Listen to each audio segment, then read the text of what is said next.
my brother was probably the smartest person I've ever met. He always just would say, read, read, read. Yeah. He probably read about a book a week. Yeah. One after another reading. And I'm talking about thick books. He was well educated. He knew how to conduct himself. He used to always wear suits. And he knew the art of negotiation, and he could move around different worlds. He used to sit me down when I was 7 years old, and he would teach me about the G7 and the G8. And he used to say to me, it's so important that you understand the G7 and G8, because how do you navigate around the world if you don't understand how countries work? If you don't understand how people in countries work? If you don't understand how different cultures work? And so, if you understood his mind, you would really, I used to sit down in awe, and he would send me 7 in the morning, 6 in the morning to the shop and say, go buy a newspaper. These are the parts you read, the Financial Times, you read this, you read that. You know, we used to sit me down and say, at the time we watched the Parliament channel, and he'll say, listen to how politicians talk. Listen to the difference, and you have to understand the difference between the three worlds of language, he would say, for example. Now, you know, naturally say, what three? I can't speak 3 languages. And he'll say, no, we all speak 3 languages. And I'll say, okay, what is it? And he says, well, slang, that's 1 language, right? Then you've got the Queen's English, that's another language. Then you've got legalese, that's another language. And you have to know at each time what language you're talking and who you're talking those languages to. Because if you ever confuse the two, that's where you get yourself in trouble. So I'm learning this at 7, 8, 9, 10 years old. Do you understand what I'm saying to you? He taught me how to play chess. You know, and he said, if you do not know how to play chess, you lose in life. Yeah. And so this is the kind of mind we're talking about here, right? And he owned many different businesses. So he understood business and all the rest of it. But sometimes in life, what happens is your love for your environment and your love for an environment that doesn't serve you well can be your demise.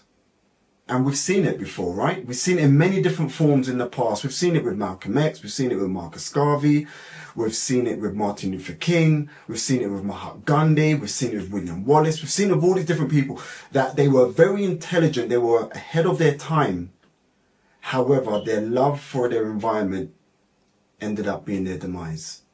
And so that's what happened in my brother's case. His love for his environment ended up catching up with him from that perspective, and that became the end of that chapter. That's very interesting that your brother said that, because he talks about understanding how the world works.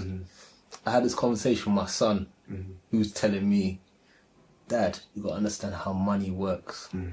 A lot of people are saying, oh, they're not, financially in a good place. This is my son, How old is your son? He's 24. He's 24. So he's saying me, Dad, you got to really understand how money works. If you understand how money works, you never struggle. You never ever chase money. It will come to you. So in terms of that, it's very relatable.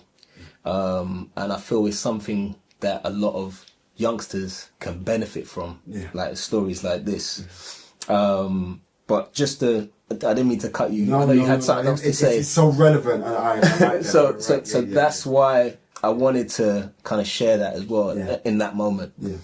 But I'll let you continue. As I said, I learned so much from being in those environments. I had to grow up in it. I was stabbed on 4 different occasions. So I've witnessed and experienced and been a part of the world of change, the world of trauma, the world of the ups, the downs, the not sures. How do you navigate, And obviously my world and my backstory is a very in-depth backstory that we definitely couldn't cover all today. But I've been there nevertheless. Do you understand what I'm saying? And I had to find a way how to move from a place of anger, frustration, and to at some point a type of depression, to a place of excellence, to a place of success, to a place of prosperity. And so my number one takeaway was And one of the greatest things my brother gave to me was the science and understanding to have mentors. And so for many years, I had 25 mentors globally. And he always said to me, make sure you have a mentor in all the depths of life. Have a spiritual mentor, have a financial mentor, have a business mentor, have a roadman mentor, have a mentor who understands investments, have a mentor. So I had such a plethora of mentors, and I would only go to them for that subject, for that topic.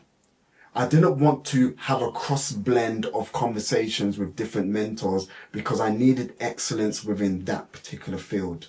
Yeah. And so it grew my knowledge. But then there's one side of the knowledge where all your mentor is there to do is you punch in the postcode. Yeah. This is where I want to go. This is my postcode.